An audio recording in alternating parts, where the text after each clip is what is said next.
বন্ধুরা আইপিএল 2024 শুরু হওয়ার আগেই কিন্তু কেকেআর পড়ল আবার ভীষণ বড় বিপদে।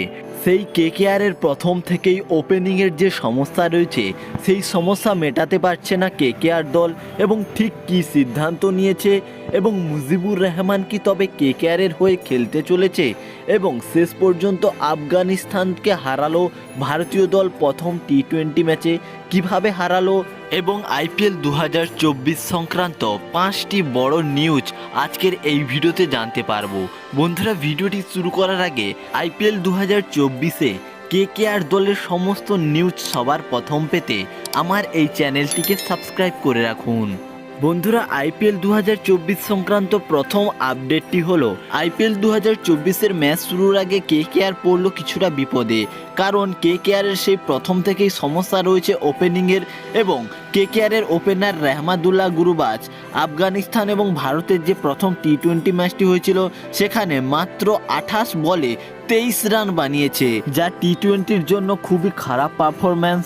তাই কেকেআর কিছুটা সমস্যায় রয়েছে, এবং যদি রহমাদুল্লাহর এইরকম পারফরম্যান্স থাকে তবে কিন্তু রহমাদুল্লাহ গুরবাজকে বসিয়ে জেসন রয়ের সঙ্গে ভেঙ্কটেশ আইয়ারকে ওপেনিং করাতে পারে। বন্ধুরা দ্বিতীয় আপডেটটি হলো কেকেআর দল এবছর আইপিএলে অকশানে মুজিবুর রহমানকে 2 কোটি রুপি দিয়ে তাদের দলে করেছিল, কিন্তু আফগানিস্তান ক্রিকেট বোর্ড মুজিবুর রহমান সহ 2 জন প্লেয়ারকে এনওসি দিতে মানা করেছিল। তাই কেকেআর কিছুটা সমস্যায় পড়েছিল, কিন্তু আফগানিস্তান এবং ভারতের ম্যাচে মুজিবুর রহমানকে তাদের দলের হয়ে খেলতে দেখা গেছে। এর দ্বারা বোঝা যায় আফগানিস্তান ক্রিকেট বোর্ড তার উপর থেকে ব্যানটি সরিয়ে নিয়েছে, এবং আইপিএল 2024 তবে কেকেআরের হয়ে খেলতে চলেছে মুজিবুর। তাই কেকেআরের জন্য কিন্তু একটি এটা খুশির খবর।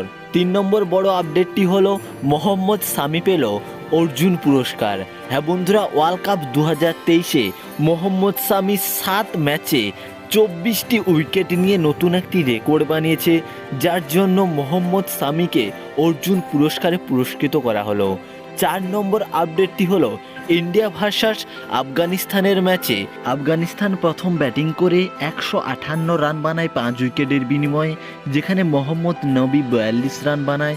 এই রানটি চেস করতে নেমে ভারতীয় দলের ওপেনিং জুটি কিন্তু ব্যর্থ যায়, কারণ শুভম গিলের ভুলের কারণে ক্যাপ্টেন রোহিত শর্মাকে আউট হতে হয়, এবং ঠিক তারপরেই কিন্তু শুভম গিল কিছুটা রান বানালেও কি হবে, খুব তাড়াতাড়ি আউট হয়ে যায়, এবং মিডিল পজিশনে শিবম দুবের একটি দুর্দান্ত ইনিংস, যেখানে 40 বলে 60 রান করে নট আউট ছিল, এবং জিতেশ শর্মা 20 বলে 31 রান করে ভারতীয় দল 17 ওভার 3 বলে 159 রান করে এই ম্যাচটি জিতে নেয় 6 উইকেটের বিনিময়ে। বন্ধুরা এটাই ছিল আজকের 4টি মেন আপডেট।